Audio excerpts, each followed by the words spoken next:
dadku wuxuu ku labistaa ummad kasta qiimaheedu waa da'yarta weeyaan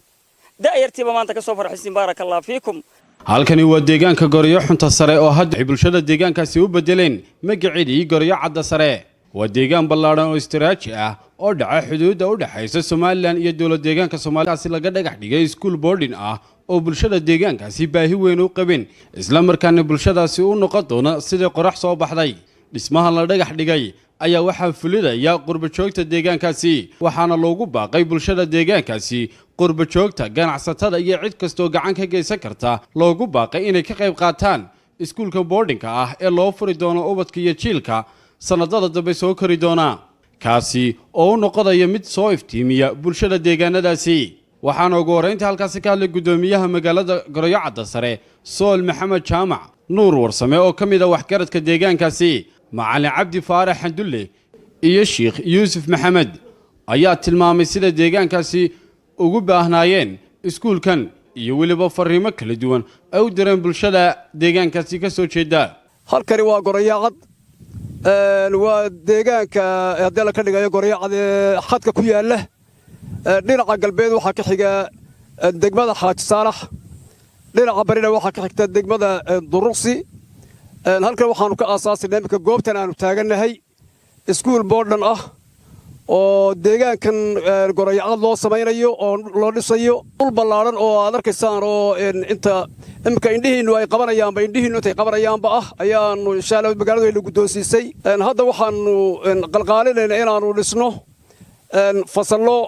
bilowa dhismahaas hadda wuxuu ka koobnaan doonaa insha Allah tacaala 4 fasal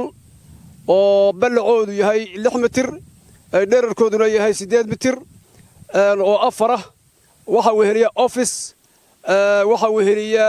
4 markaas ayuuna guri oo guryaha fasalada laaleeg oo hurda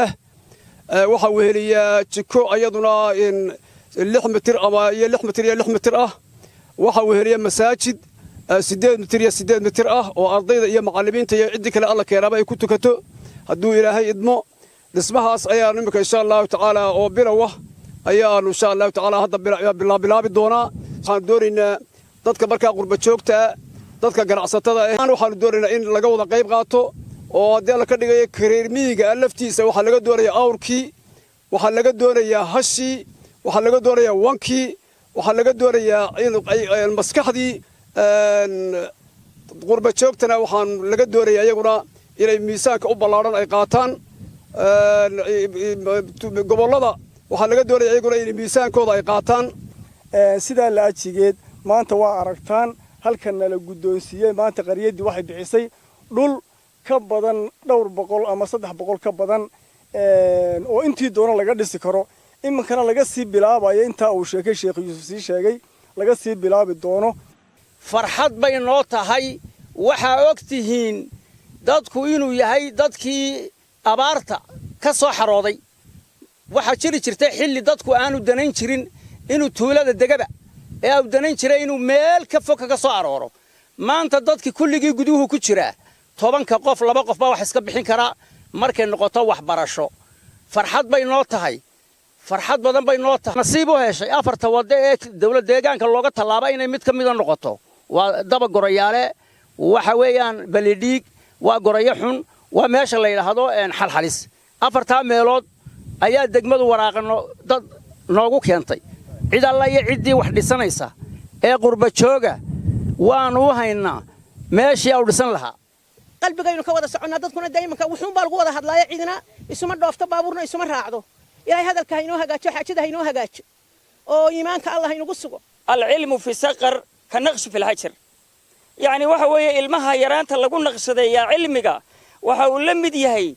dhagax la naqshadeeyay waa arkaysa nimanka guryaha wajah dhagaxa ingiriiskii wixii ka horeeyay guryihii dhagaxii la saaray baa sidii u naqshadaysan walaalayaal ilaahay khayr idin siiyo akhriye iftiinkaba albaabada jannada Allah idin furo waa naga farxiseen ubadkii baa ka farxiseen hooyooyinkii baa ka farxiseen abayaaba ka farxiseen waxa kale oo ka farxiseen dadka waxbarashada taageera ee jecel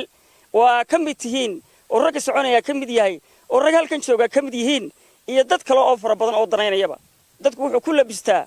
ummad kasta qiimaheedu waa da'yarta weeyaan da'yartiiba maanta ka soo farxiseen baarakallahu